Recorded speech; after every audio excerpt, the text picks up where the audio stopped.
Hello, everybody. This is J. Neil Schulman, and the topic of my talk to the Agora I/O Unconference today is why Alongside Night is absolutely necessary to the agorist mass marketing strategy. Behind me, you see a movie poster for Alongside Night. It is based on my novel published in 1979 by the same title, Alongside Night. And Alongside Night is the first presentation in print of the agorist philosophy developed by Samuel Edward Konkin III and published a year later in his New Libertarian Manifesto. But I actually got there a little before Sam because Alongside Night came out in '79 and the New Libertarian Manifesto in 1980. Why is it important that a novel and now a movie market the ideas of agorism?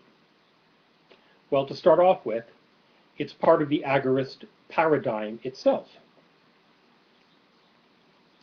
Agorism is the idea that one achieves a free society, a libertarian society, not through the political means, but through the economic means. All of libertarianism as a philosophy is the idea of voluntary interactions between people as opposed to coercive or hegemonic interactions between people. Hegemonic meaning it's the adjectival form of hegemony, which means rule by hierarchy, by authority. And the libertarian idea is that any relationships, even if they appear hierarchical, are in fact voluntarily entered into. And that is what distinguishes the libertarian idea from every other political philosophy.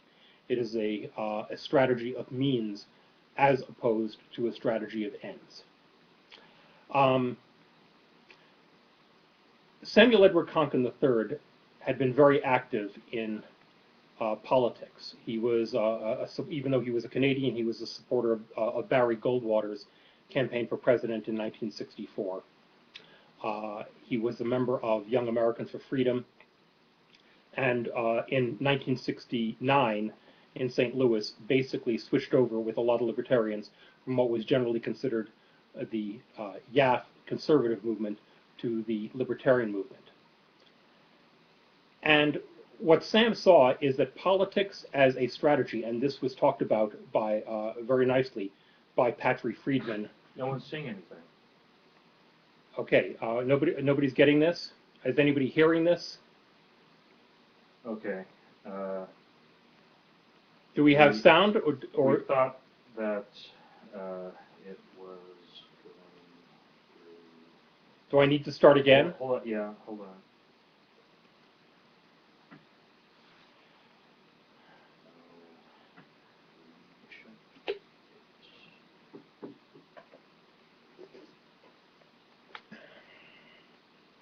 Oh, and someone said they could see it. Okay. Okay, so some guy says you can see and hear everything. Okay, good. Okay, we'll keep going. Apologies for the interruption. We thought we had a technical glitch. Okay. As I was saying, Patrick Friedman, in his talk at the at this conference on Friday, talked and gave quite good reasons why the political approach isn't really a strategy for achieving liberty. And the reason is structurally, all of the incentives are built in to acquire and redistribute private property. And libertarians can't play that game because all they can do is go in there and say, no, we don't want to.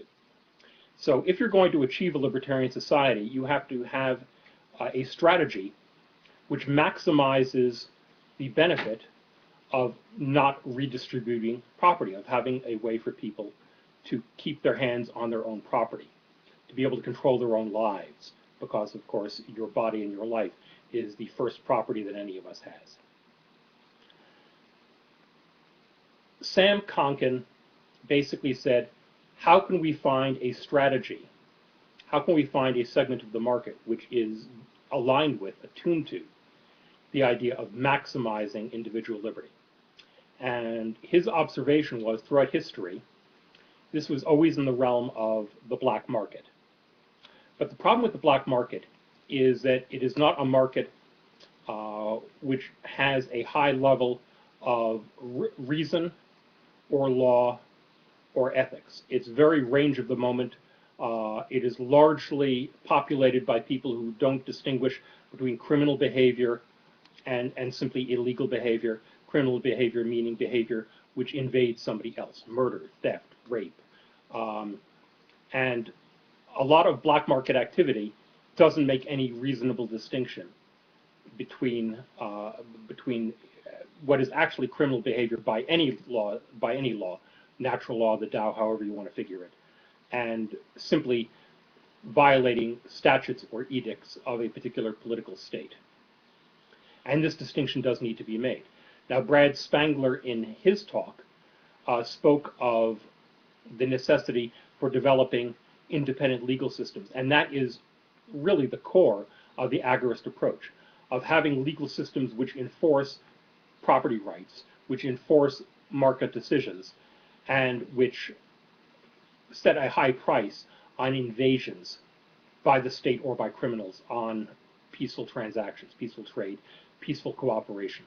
And from the agorist standpoint, cooperation is in essence the same thing as trade. It's just two different words for the same thing. A lot of people might not see it that way, particularly if they politically come from the left.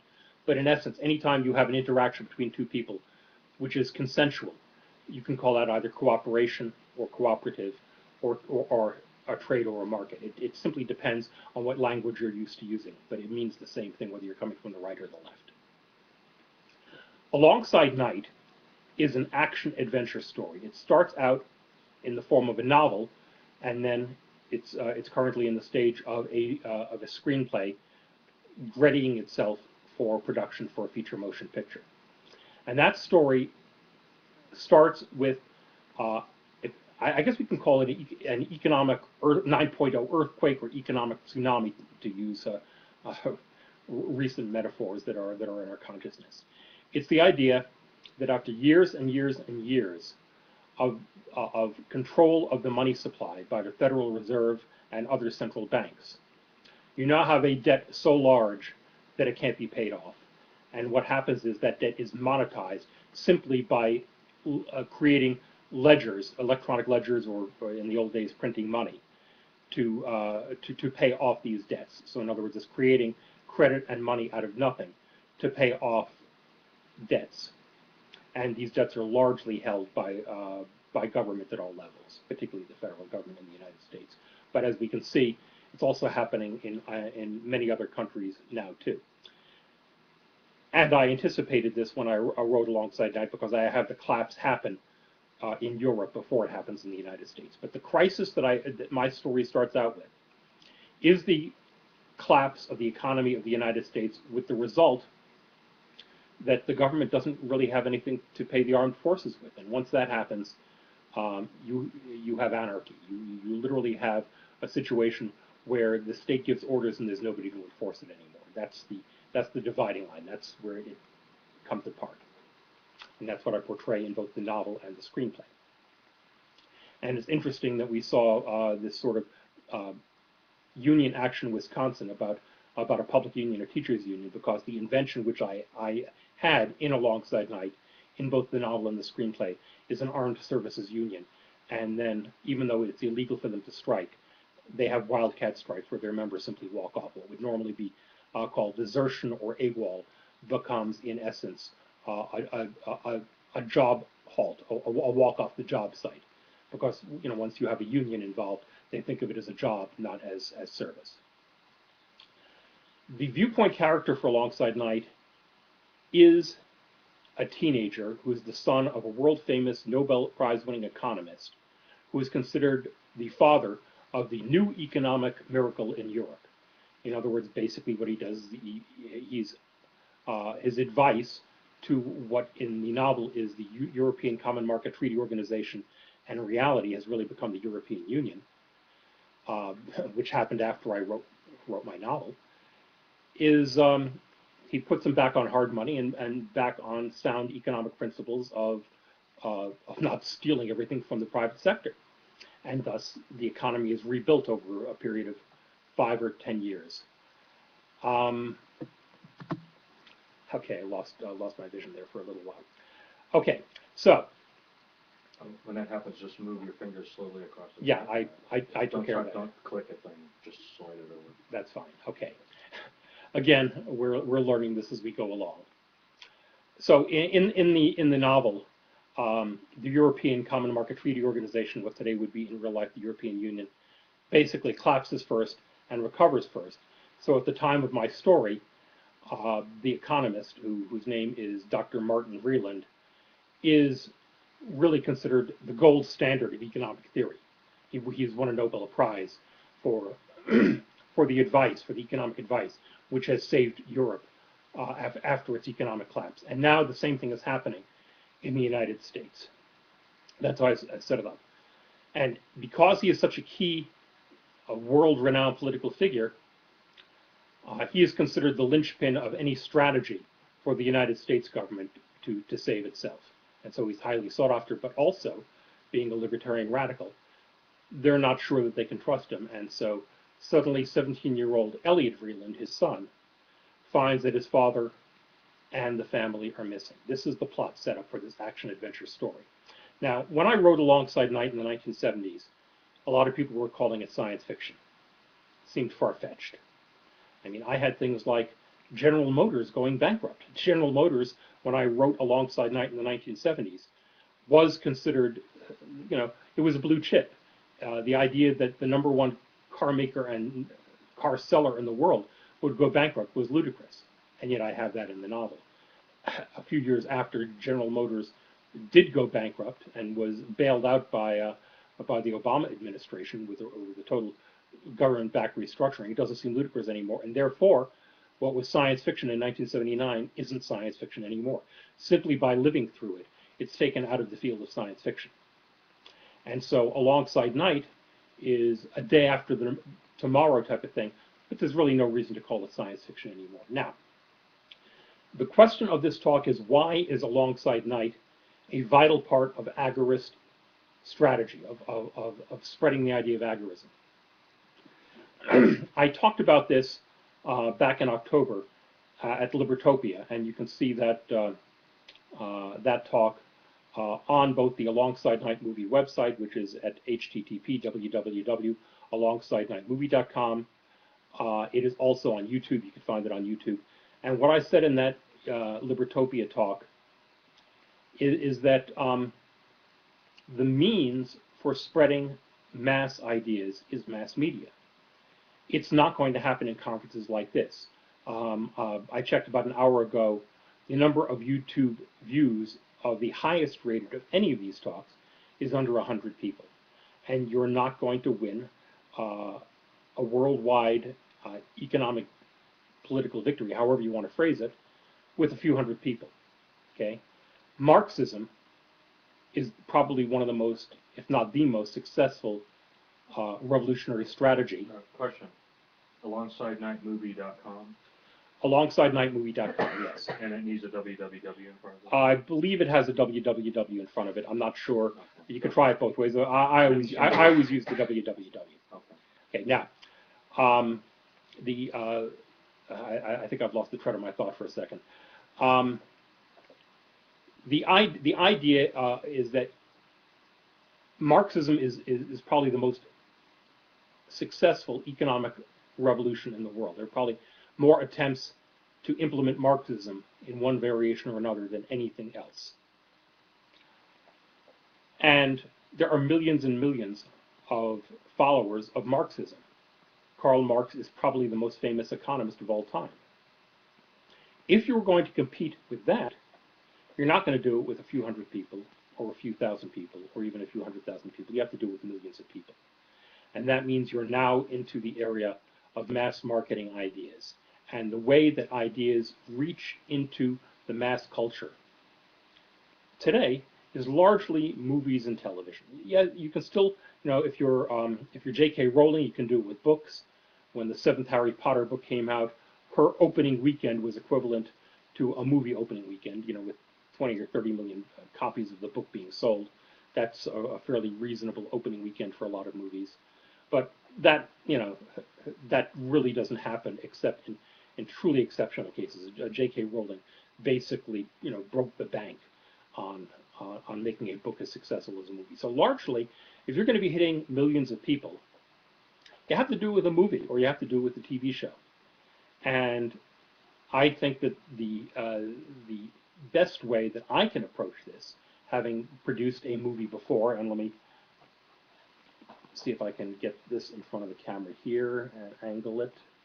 What you're looking at is an early, what's called a special preview edition of my first movie, which I wrote, produced, and directed, Lady Magdalene's, which is sort of like a subversively libertarian suspense comedy.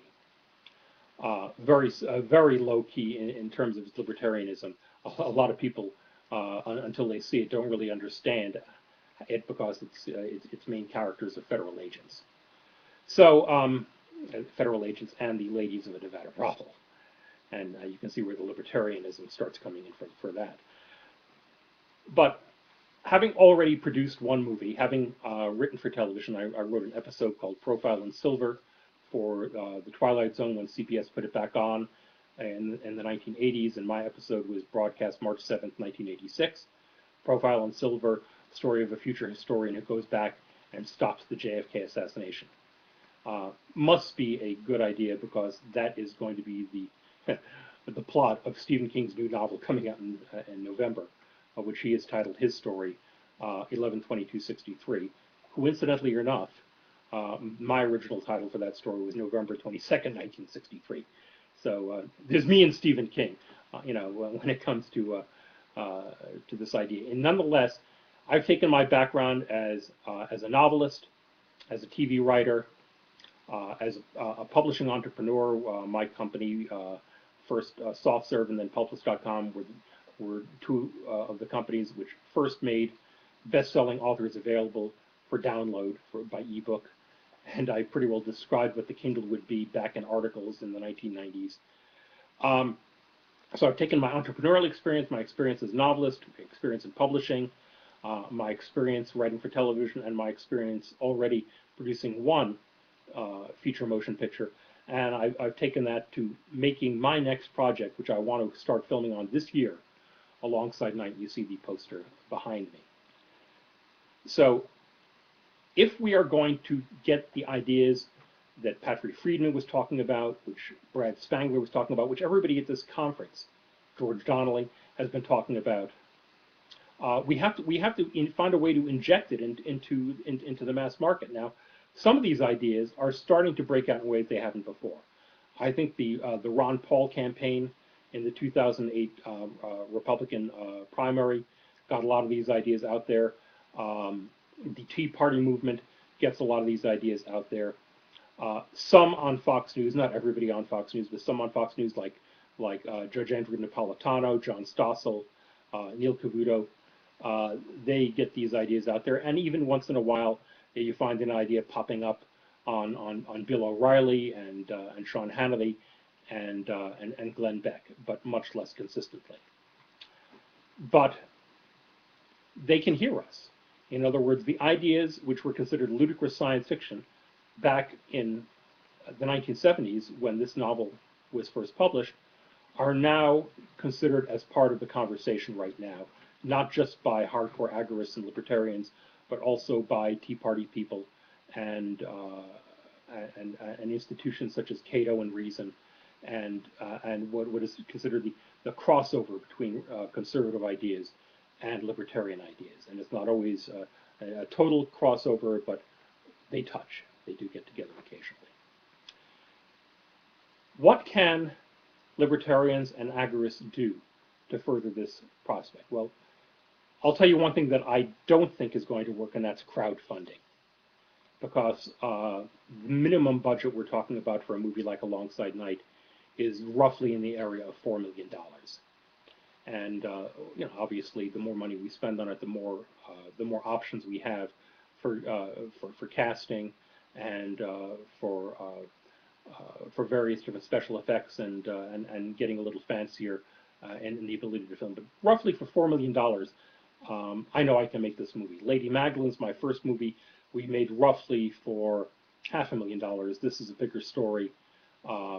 And so I think it would take roughly $4 million at minimum to make this movie. But I think we can do it. So crowdfunding, I don't think is going to work for this. But there are libertarians who are rich, because free market economics tends to work. And so if you know of any, send them my way.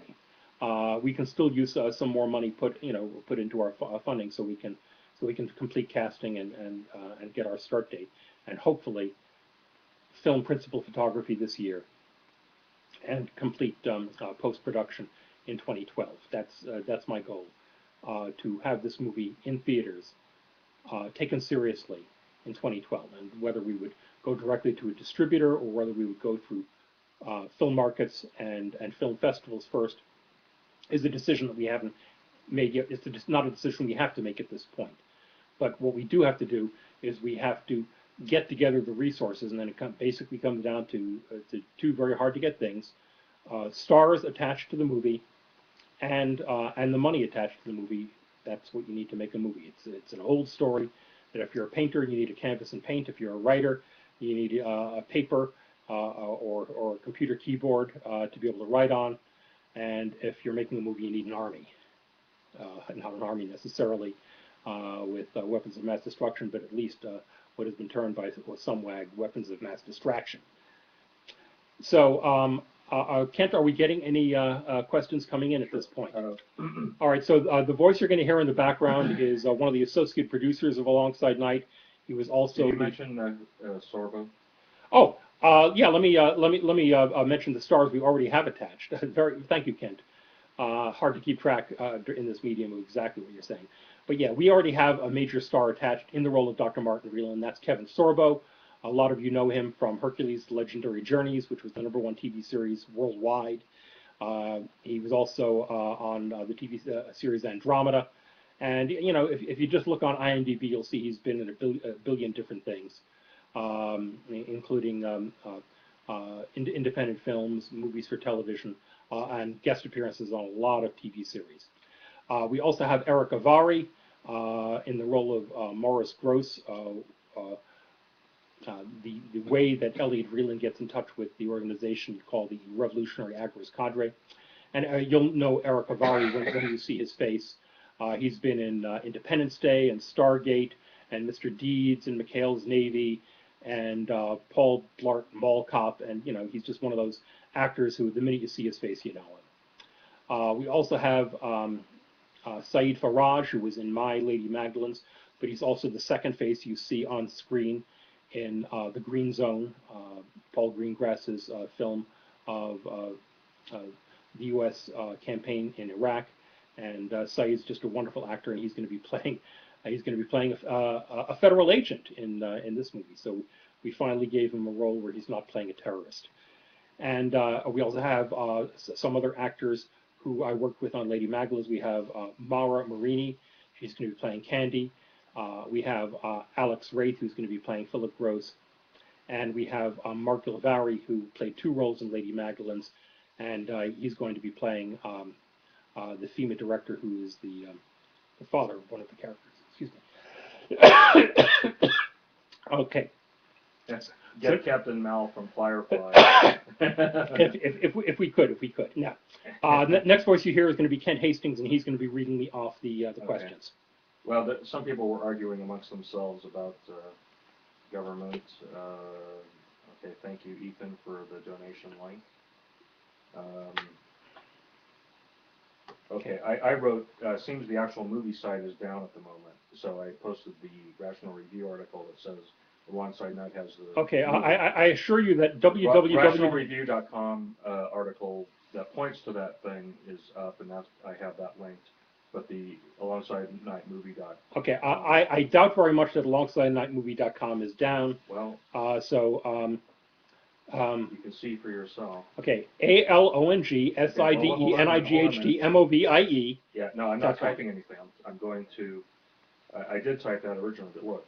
So go to the Alongside Night official movie website. Okay, I'm not typing that. And then it says connection something network. It's screwed up. Whether you do it on www or the other one. So Okay. you need to look into that. But anyway, I got this link to the article about it. Okay. And there is a link from the article, but I'm pretty sure that AlongsideNightMovie.com is working. Or you have to take it. There might be some trivial thing going on. Here's something else you can try. You go to AlongsideNight.net, which is where the free downloads of the book are, of the 30th anniversary PDF edition. We've had, as of this week, around 265,000 downloads of that. And it says connection interrupted. That one's not working either. Okay. You know what? It's possible that Pulpless.com, the DutchPeppermint.com, right. Basically domain host is having problems at the moment. Try again in an hour. It would, there may be gremlins involved. Maybe federal agents are trying to screw with me. The rational review thing is working in that. Okay. In any event, go to the site that Kent put on the chat for rational review, and that'll lead to it. And I assure you that the websites will be up again momentarily. It's Sunday, so maybe they're doing some routine maintenance or something like that, without telling me. Okay. And next question, Kent. Oh, well, it seems that some people are getting to it. It may just be internet weather. Sometimes you can't get to it. Internet weather. Okay, yeah, there's a concept. That happens. Some places can get to it and others can't. So okay. That might be a thing. All right. So some people are getting to it, yeah. And that's AlongsideNightMovie.com and AlongsideNight.net. Kent, next. All right. So some people. That's what I was reading. Some people are working on. Can't very well. Well, I'm not talking. You don't have to worry about me. I'm just talking to Neil, and you'll repeat it. Okay. So when there are questions, please remind me to repeat sure. them. Yeah. Doesn't seem to be any questions. Like I said, there were people talking amongst themselves, and there's people talking about they can't get to the site. So that seems to be okay. So I'm going to just. This is really going to. This is really so going to make. No questions. So go ahead and shout away. Okay. How are we doing? We have another half hour here. Yeah. Lovely. Okay, well, I hadn't really planned to talk end on end for another half hour, but let's see what else I can come up with. Let me tell you a little more about agorism. Well, this guy, I already told you, Captain Mal. If we could get Nathan Fillion, we would, but Yeah, right now, all right. Let's talk. Well, actually, instead of talking about agorism, let me talk about casting. Okay. Kevin Sorbo plays the role of Dr. Martin Vreeland, but the two roles which are crucial for me to cast right now are the role of Elliot Vreeland and the role of Laura Moore, my two 17/18-year-old characters, who are sort of like the two action-adventure romantic leads who you follow throughout most of the story. Now, Atlas Shrugged does not have any teenage characters. Atlas Shrugged has adult characters, middle-aged characters, even old characters, and I've got some of those. But you don't have any teenage characters. And who buys movie tickets? By George, you have a lot of teenagers buying movie tickets. Now, how did this come about that it just happens that Alongside Night is directed toward the demographic which buys movie tickets? Well, that happens sort of, backhandedly by accident because the novel was written with 17 and 18-year-old characters. And when I finished my first draft of it, I was 22 to 23 years old. I wasn't much older than that. So I was basically, writing of an age of when I sort of started writing the novel, which was around age 19. So in other words, I started writing the novel when I wasn't that much older than the characters who I was writing about. Well, someone Ethan wants to know about Sec 3's life. Okay, well, Samuel Edward Konkin III, the fellow who's generally regarded as the founder of the agorist movement, was born in Saskatchewan but grew up in Edmonton, Alberta, actually just outside Edmonton, in Jasper Place. Went to school in Canada through what was considered a bachelor's degree with honors in Canada. Transferred to the University of Wisconsin in a doctoral program, and then transferred from the University of Wisconsin to NYU, where he got a Master of Science degree, and barely managed to escape without getting a PhD, because he did all the work required for his doctorate, and then having solved the problem to his satisfaction, walked away without ever turning it in. And the reason he did that was because he didn't think he would have the willpower to resist all the jobs working for the military-industrial complex, companies like Dow and DuPont and that sort of thing, if he'd gotten himself a doctorate in theoretical chemistry. He thought that the money offers would be beyond his ability to walk away from. And so he walked away from it before that. And instead, we came out to California in August 1975 and started what was called the Anarcho Village, where it became sort of a writing and publishing colony pretty much from the 70s through the mid 80s.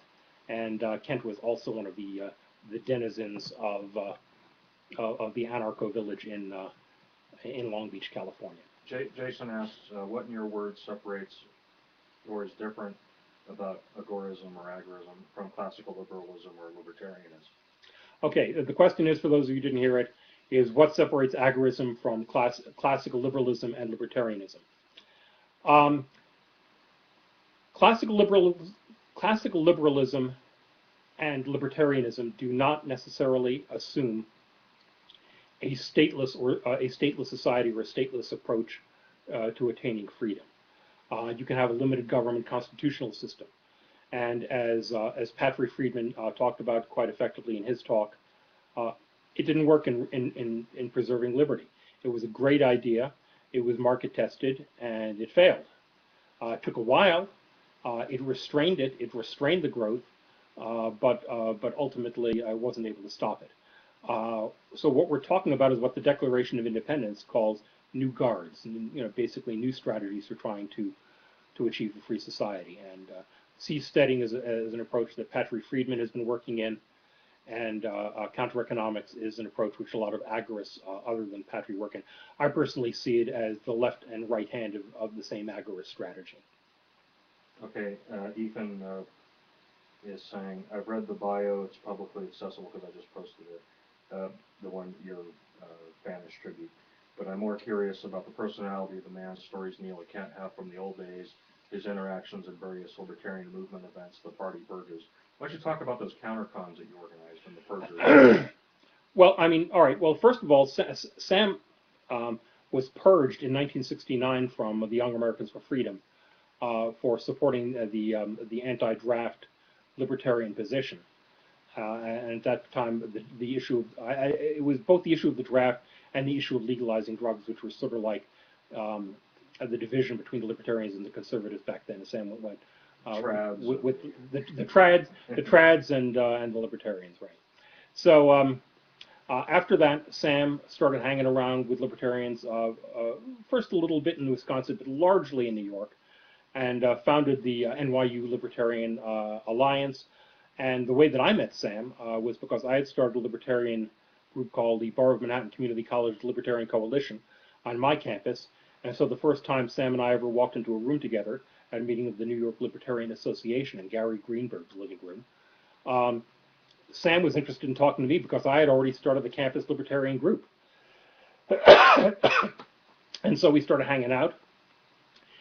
He was publishing a newsletter. I started writing for it. I started collating, folding, and stapling it, and became more and more involved with it until instead of becoming NYU Libertarian Notes, it became New Libertarian Notes. And then from there, New Libertarian, and then from there, New Libertarian Weekly, and and every possible variation. But in essence, Sam and I became publishing partners, and we even intended to collaborate on writing a book together called Counter-Economics. And instead, when we weren't able to sell it, he went on to write the New Libertarian Manifesto, and I went on to write alongside Knight. But Sam did do additional work years later on finishing the manuscript of Counter-Economics, and I believe that manuscript is in the hands of Victor Coleman, who tells me that he's going to make it available for publication one of these days. Okay, now in terms of Sam's personality, Sam thought like a scientist. His background was in science. He was deeply rooted in the history of libertarian thought. He was a scholar in this. He was an inveterate pipe smoker. He didn't believe in drinking any beer that you could see through. He was a science fiction and fantasy fan of C.S. Lewis and J.R.R. Tolkien, Robert Heinlein, and E.E. Doc Smith, and of course, everybody else who is considered, libertarian and hard science in the field of science fiction and fantasy. Um, Went to a lot of science fiction conventions, held a lot of room parties, and was rarely seen during daylight hours during these events. Sam basically got up when the party started, and it's actually a habit which a lot of us have to this day. Uh, I thought I was supposed to be giving this talk at 11 a.m. today. Nobody told me it was 11 a.m. Eastern, which would have been 8 o'clock my time. 8 o'clock, my friends, is roughly when just a couple of hours after I get to bed. So that wasn't going to happen. Okay, next. Someone was asking, would you classify agorism as anarchist? How would it be different from pure anarchy? And I've been putting my 2 cents in there. But and someone also said, do you think that people participating in the underground economy without any understanding of agorism or agorism? I say agorism because that's how Sam said it, and when I asked him, he said agorism. Perhaps the classical Greek people that Neil listens to said agorism, look, so whatever. You say potato, I say potato. I don't whatever. care. I call it agorism. I'm Look, sorry. the question is it anarchism? Okay, and I would say yes, it is anarchism unless you're not an anarchist. Now that may seem like a Weasley answer, but let me tell you where I think the division happens. It happens with the general submission to arbitration, which you can now find on the website of the Center for a Stateless Society, and Brad Spangler talks about it in his talk. The general submission to arbitration, first written by Ralph Fusatola, and then I quoted from it fairly broadly in Alongside Night, is the idea that you sign a consent that that anybody can come and sue you in private arbitration if they feel that you violated their rights, if you've invaded them, if you've violated contract with them, if you've done any tort damage to them, if you've committed a crime against them. It basically is a way of placing yourself under law and order. Now, most people using the term anarchy would not think that that's an anarchist society, but it's entirely 100% voluntarily, in the same way that L. Neil Smith's unanimous consent form is entirely voluntary. But what the general submission to arbitration does is it takes you out of the realm of saying that you're above the law. And so if the state wants to be regarded as lawful, they also have to make everybody who operates for the state subject to being sued. And that means you do away with the concept entirely of sovereign immunity. I would say that the state is imperialistic always. Every state is imperialistic in the sense that it places itself above the law. It doesn't allow itself to be brought to the bar. Now, I would say that without even officially acknowledging that general submission to arbitration, if you merely practice counter-economics without violating, being non-coercive and just being if you were libertarian in theory and counter-economic in practice, even without a general submission to arbitration, I would still call you an agorist. Okay, well, for those of you who weren't able to hear what Kent was saying, he was saying that practicing counter-economics and not violating anybody else's rights puts you into the realm of agorism, even if you don't have a general submission to arbitration. Look, if you're Amish, or pacifist or something like that, and you're not going around violating anybody's rights, then it's hard to say that you would be unagoric if you were if you were living a peaceful life and not violating anybody else's rights, even if you're not subject to a general submission to arbitration. But generally, okay, I would say that the crossover where it becomes feasible as a worldwide successful movement is when you basically can undercut the idea that the state is lawful. In fact, the state is unlawful. The agorist objection to the state is that it's criminal, that it is unlawful, that it operates capriciously, that it operates coercively, that it violates rights, that it is in fact operating criminally. And so if we are going to replace the state with something which is workable, viable, strategically possible, then it has to be done in such a way as to create greater law and order than the state, not lesser law and order than the state. Okay, got a few more questions here. Sure. Jason says, do you believe that Thomas Jefferson was actually an anarchist or a minarchist? if he had it as the U.S. was originally set up and rebirthed every often, would it work? And Nick says, I live in Arizona where there are a lot of so-called illegals. I think it would be a great group to turn onto agorism. So I often tell them that they are halfway there because they are working underground. Okay. And okay. Look, there are all sorts of things which are underground. Okay. Sam talked explicitly about coyotes, being able to transport people across borders in the New Libertarian Manifesto. You have pirates who basically hoisted the Jolly Roger and violated tariffs and maritime aggressiveness from various different empires, the Spanish, the British, the Dutch, so on and so forth. Just because you are operating outside the law doesn't mean that you're agorist. It requires a higher level of ethics than that. It requires a respect for property rights. And here's where we get into the usual accusation of what we're talking about as utopian. Oh, Neil, you're saying that you need to perfect mankind. You need to have a better class of people in order for this to work. And that's a utopian accusation that we're stuck with these rotten old people that we have, and people are greedy and nasty and not inclined to play fair or follow the rules or be consistent, and that people are hypocrites, and you can't get anything to work, and then you get into the Christian argument. Well, that's because we're fallen. Okay, here's the way I look at it. Okay, you have people acting fairly and legitimately all the time. Okay, any society which operated largely by criminal behavior is self-annihilating. It requires a fairly high level of reason and ethics to get anything to work. Okay, so we've got that going for us, that acting fairly and equitably has actually value in the marketplace. Okay, that if your word can be trusted, more people will want to do business with you. Even if they see you as a sucker, they're going to want to do business with you. Okay, if your word can be trusted, if your contract will be enforced, if you will act against your own economic interests because you gave your word that you would. Okay, so to that extent, that is the level of people which this has to attract. Now, I think that largely, and again, people aren't perfect. You're always going to have exceptions, various different lapses, which people could say are hypocritical.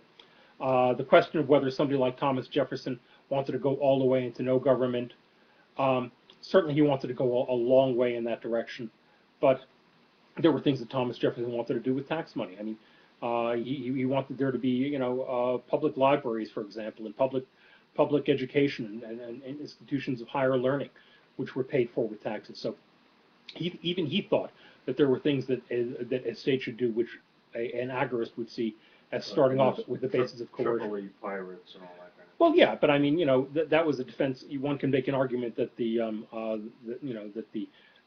Barbary pirates, fighting in the same area where we are for today, still, Tripoli was a defensive action, so, which I certainly can't say about this new incursion into Tripoli. I can't see that Gaddafi was presenting any immediate threat to the interests of the United States, and so they're not even playing by their old rules of engagement anymore, which leads me to believe that the state is far more unstable and far more chaotic than it's been in a while. It's getting more chaotic. It's getting more troublesome.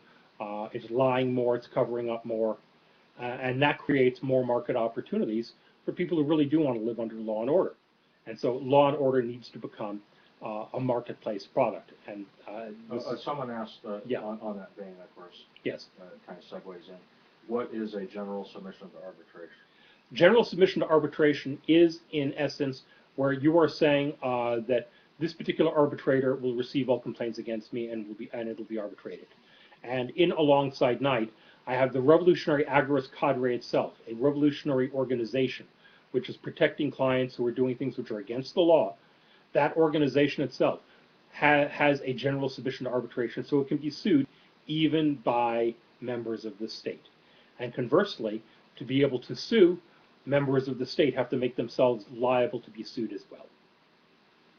So it's saying, if you want us to be lawful, you have to be lawful too. Next. Okay, some points on here. Why don't you talk about the counter conferences and his publishing, New Libertarian Weekly and the magazine and stuff like Okay, that? just a little background here. In 1974 and 1975, when Sam was first coming up with the strategy of counter-economics and the roots of agorism, I organized two conferences called CounterCon. And Sam spoke at both of them. Robert Lefebvre spoke at the second one. We had people talking about um, resistance to various different aspects of the state, talking about trading in gold. And remember that prior to 1974, owning gold in the United States was still illegal. Gold and bullion was illegal. And that went back to the FDR administration. So legalizing gold was a hot issue when I first started writing alongside Knight. And by the time it was published, gold had been once again made legal again by an act of Congress. And you had the Vietnam War, you had oil shortages. Oil shortages, absolutely. You had the anti-war movement, and this was so there was a lot of revolutionary noise going on at the time.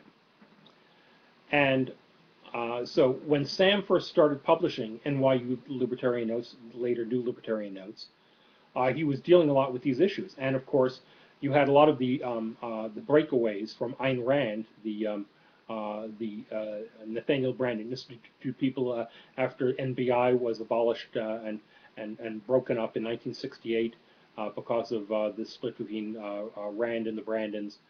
A lot of those people, and there were a lot of them in New York, basically started being affiliated with the libertarian movement in New York, and then in 1972, when the Libertarian Party was formed, a lot of them started aligning with the Libertarian Party.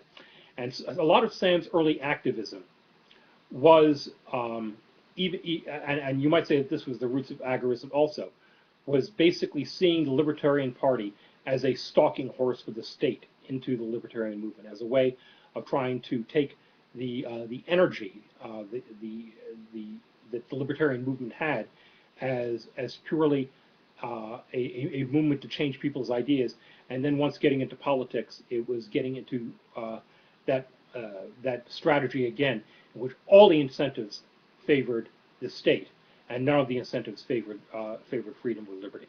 And so Sam started a radical caucus, and right at the point when, after working a few years, he was ready for the radical caucus to take over the Libertarian Party, he walked away. And many people, for years and years afterward, never forgave Sam for that.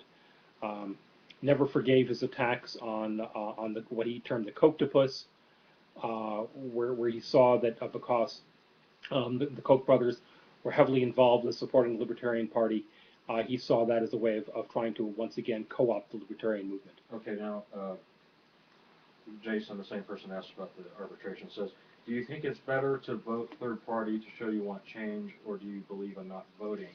For myself, I would say I gave $100 to Ron Paul on November 5th a few years back. I didn't vote for him. I don't vote for anybody. I never vote. Neil, I think, has voted on it. All right. Well, let me answer for myself. Repeating the question again is, do I think that voting or third party has any place? It's not. Look, it's not going to achieve a political victory in the sense of being able to repeal any of the laws or regulations directly. Okay. What it can do is it can act as trial balloons, as sort of like a finger in the wind to let people who do pay attention to politics to know where popular will is. In other words, we know that a large percentage of people who are eligible to vote don't register to vote, or even if they do register to vote, they don't vote. Okay, and it's regularly attributed to apathy. But really, what it can also be attributed to is a feeling that an understanding that it's futile, that it's not going to achieve that result. So I, in fact, gave money to the Ron Paul campaign. I was a member of the Nye County Republican Committee and a delegate for Ron Paul to the nominating convention in our local county. Of course, I voted for Ron Paul in that setting, and so I don't think that there's any great crime in participating in politics, so long as you understand that power comes through selling out. And if you don't sell out, you're not going to really get anywhere within the system. However, if it's a way of getting people, of meeting people who have these same ideas, and then drawing them into more fruitful activities such as agorism, I think that there's really nothing wrong with that. Yeah, in the 80s, Sam founded the Agoria Institute and had lectures in Long Beach and actually lived there. You want to talk about that at all? Actually, all right. Kent is asking me about the Agoris Institute. The Agoris Institute is largely Sam from offices pretty much in Long Beach, holding lectures, holding talks, and publishing journals on various different topics, such as revisionist history. New isolationist. Yeah, New Isolationist, which was largely on revisionist history, which is basically peace from all sides. Yeah, right. Basically, and one of the things which Sam was doing, which also tied in, was the movement for the libertarian left. What Sam thought to do was try to show a lot of people who had pro-peace politics why libertarian theory and libertarian economics are actually more likely to achieve this than allying with Marxists and neo-Marxists. That was kind of like his student thing. Oh, I want to say something about TMLL. I had a column in there called Tactics. I had 3 columns in there in different issues. One of which was about spread spectrum. To just echo back to my Friday talk. Okay. Right. Yes. Kent gave a talk on Friday in which he was 1986. Yeah. So I mean, look, a lot of our ideas we've been talking about for a real long time. Computer encryption through public key is something we were all using. Oh, and you got it to work. You use it in business before PGP. Okay, before PGP, Kent and I and wasn't Chuck also involved in this for us? Well, Chuck, I learned about it from Chuck. So we owe Chuck Hamill. This is Chuck Hamill. Crossbows the cryptography is his most famous. Look, he basically told us about our RSA encryption, which was public key encryption, and we actually used RSA. Actually wrote an app for us, an application, which we used for SoftServe, which provided a digital signature and a way of checking a digital signature, so that you could know that a book we published was from us. And this was our strategy, so we didn't have to feel that we had to have all sorts of copy protection schemes and all sorts of really annoying sorts of things with dedicated readers and that sort of thing. We figured if we simply published something and put a digital signature on it so that it was from us, there would be a marked distinction between something from us and something which came from any third party through open source or something like that. So this was our way of basically saying that if we publish something, you know it's from us because we have a digital signature on it. And RSA actually wrote us an app. I think we were the first company to have an RSA app for a digital signature for literary works. I mean, it had been used in banking and that sort of thing, but we were the first one to apply it to commercial publishing. Yeah. And then, of course, that was on BBSs, that wasn't the internet. Right, this is before the internet on BBSs, and then a few years later, of course, you had PGP and the internet, and everything changed. And now anarchy is victorious because of encryption. Oh wait, not quite. No, not quite yet. Look, technology tends to be fairly neutral in these struggles. As I say, both hiders and seekers can use it. Both chasers and chasees can use it. And so I don't believe that John Galt's secret radio and secret motor and that sort of thing is going to be the key to winning this particular struggle, although we'll take all we can get. Yeah. They're fun in any case for all sides. That's right. They're fun toys for us all. That's right. Oh, and then the last days of Konkin in Vegas, and you found him, I guess, or you identified his body. Well, we don't need to get into those gruesome details. Well, just to say. Yeah, but in any event, I was basically probably associated with Sam longer than, I'm continuously longer than just about anybody. First met him toward the end of 1972, and I was with him until his passing in it was in 2004. February 23rd. Yes, February 23rd, always the 23. in 2004. And I'm looking over at the clock, and I see that we're at 3:55, and so I think I'm going to say that we're done. Thank you all very much. How do I stop this thing? Just hit the stop. There's a little stop square there. Would somebody come over? That would be you, and stop this. Okay. Sure. Stop this. How do I stop this crazy thing? stop this great Jane? Okay. Goodbye, all.